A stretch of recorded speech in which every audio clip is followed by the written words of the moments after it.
Tonight, Donald Trump injured at a campaign rally in Pennsylvania. July 13th assassination attempt on former President Donald Trump. The assassination attempt on Donald Trump. From the assassination attempt on former President Trump. The government tried to kill former President Trump.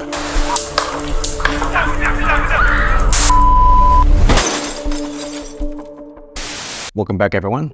Today, we're going to be talking about a topic that's been circulating in the news, and there's a good chance you've already seen this. But we're going to be talking about the marketing behind Donald Trump's assassination attempt.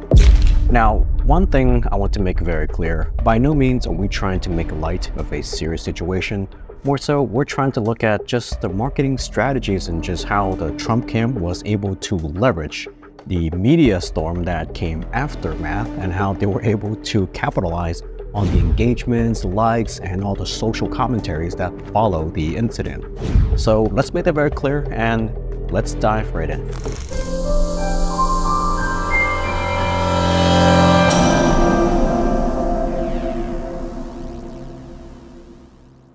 Now, let's compare Donald Trump's assassination attempt with another very familiar situation. In 1981, President Ronald Reagan at the time also experienced an assassination attempt. During that time, it was reported over 80% of Americans eventually got wind of the news within a week. Now, why did it take so long? Of course, you have to understand, 1981 was a very different year.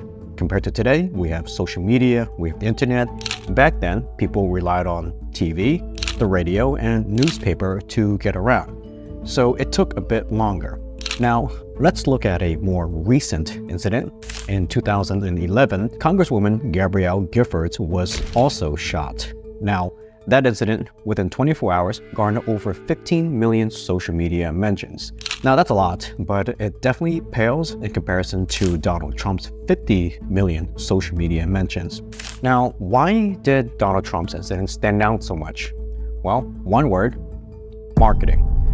Whether it was intentional or unintentional, Trump's camp did a great job handling, disseminating, and getting the news out as quickly as possible.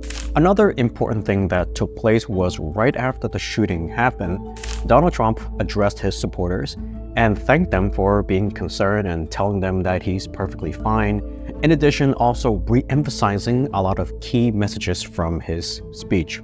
Let me begin this evening by expressing my gratitude to the American people for your outpouring of love and support following the assassination attempt.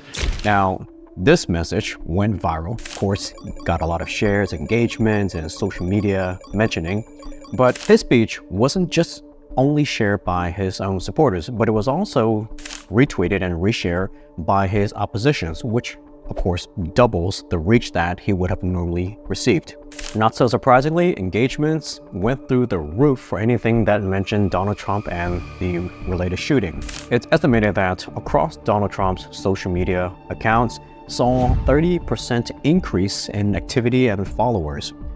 That's a lot. More importantly, likes, engagements, shares, and just overall activity on each of his posts seems to also be receiving significant boost as well. What this indicates is that people aren't just simply observing what's happening and listening, but people are actually getting engaged and participating in these conversations. And if you know anything about social media algorithm, that's exactly the key thing that's required for a message to go even further. So, what about potential votes? Has this incident earned him more voters? Well, it's too early to tell. However, historical data definitely suggests that such a high-profile event, such as this one, definitely can sway public opinion. A few post-shooting polls have been released, but most haven't shown any conclusive data on whether or not his numbers are improving. So he's not really making any major headways in the polls, at least not at this moment.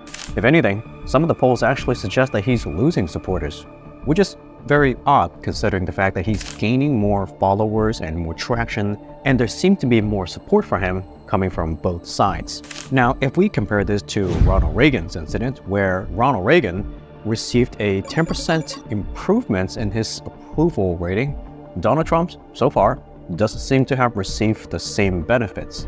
But like I said, it is a bit early to tell. Now, if historical data means anything, then we can probably expect more people to start rallying around him, because typically the public does tend to rally around leaders, especially during times of crisis. Now, let's talk about just overall views. Across all the social media channels within a week, it's roughly estimated that there's been over 100 million views. This level of visibility is unprecedented. 100 million views within just the first week. Now, the lesson here is that even in political campaigns, understanding the digital landscape, digital media, and how the world, how the internet spreads news nowadays is a massive advantage that one party could have over another. And it's clear that, now again, whether it's unintentional or intentional, it seems very evident that the Trump campaign does have a team that understands how this relationship works. In conclusion, the recent shooting in Pennsylvania highlights the intricate dance between politics and media. While obviously it's a tragic event, understanding how digital media works and understanding how to capitalize and leverage whatever it is that is being out there floating on the internet can play a huge role in your campaign success. And so far, it seems that Donald Trump and his team demonstrates a strong understanding of how this dance actually works. So, what do you guys think? The way that Trump's campaign handled this entire event, was this a masterclass in marketing, or is it something else entirely? Make sure to leave a comment below. I would love to hear your thoughts on this. But again, please remember, this is not a political take on what happened. We're simply trying to look at the marketing side of it. Thank you again for tuning in today. My name is Kai, your host. And don't forget to like, subscribe, and make sure to hit the bell icon below so that way you get updated whenever I release a new video. Thank you again for tuning in, and I will see you in the next one.